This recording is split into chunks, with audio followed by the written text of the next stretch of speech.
Je suis donc quasiment à la rue.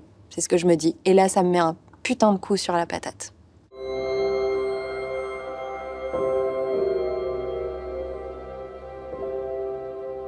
Au moment où on m'apprend que j'ai un cancer du sein, j'ai pas vraiment conscience que tout va basculer, déjà parce que j'ai pas conscience de la gravité du cancer du sein. Je me dis que, je sais pas, que voilà, je vais traverser, que je vais traverser ça easy.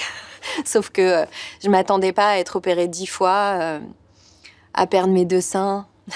Et puis j'étais un peu dans l'excitation de ma nouvelle relation amoureuse, donc je m'accrochais à ça. Et finalement, ça s'est pas du tout passé si facilement que ça, puisque d'ailleurs, en pleine chimio, j'ai quitté la personne avec qui j'étais à l'époque.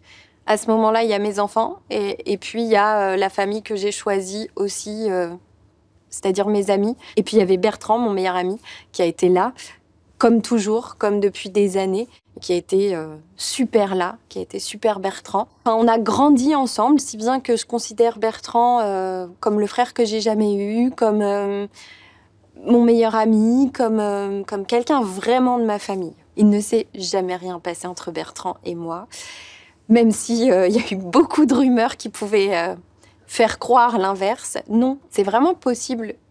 Enfin, en tout cas, je le vis comme ça, moi, depuis plus de 20 ans, de vivre une amitié homme-femme sans ambiguïté, en tout cas sans ambiguïté sexuelle. Et au moment de l'après gros traitement, de l'après maladie, on est détruite.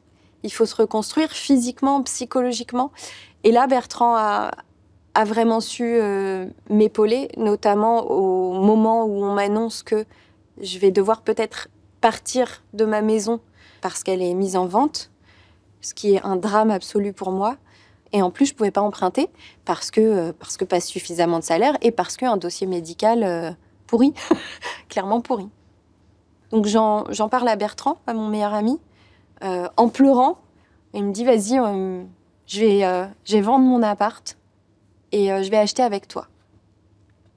Pour moi, c'est la plus belle preuve d'amitié dans le sens où elle me sort vraiment de la merde.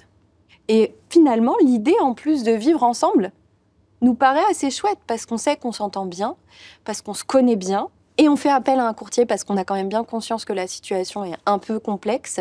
Ça se voyait clairement sur mes fiches de paye que j'étais malade, en fait.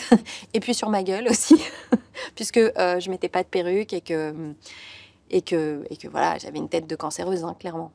Je me sens vraiment handicapée. Mais je me dis, c'est pas grave. Il y a plein de femmes handicapées, bien pires que moi, et qui se battent aussi. Donc, il y a un moment donné, même pour montrer l'exemple à mes enfants, je veux pas lâcher l'affaire. Donc aujourd'hui, on vit tous ensemble. On attend même un très heureux événement, avec impatience, qui devrait arriver à la maison dans 2-3 semaines. C'est un petit chat. Ce sera notre bébé à nous. Est-ce que ce serait pas ça, le secret d'un couple d'amitié qui dure? Pourquoi pas vivre ensemble et puis après, nos sexualités, on fait ce qu'on veut. Moi, dans ce modèle-là, je me sens mieux, psychologiquement, et j'ai l'impression que je suis dans des bonnes conditions pour aller mieux. Mais après, il n'y a que l'avenir qui nous dira la suite, hein.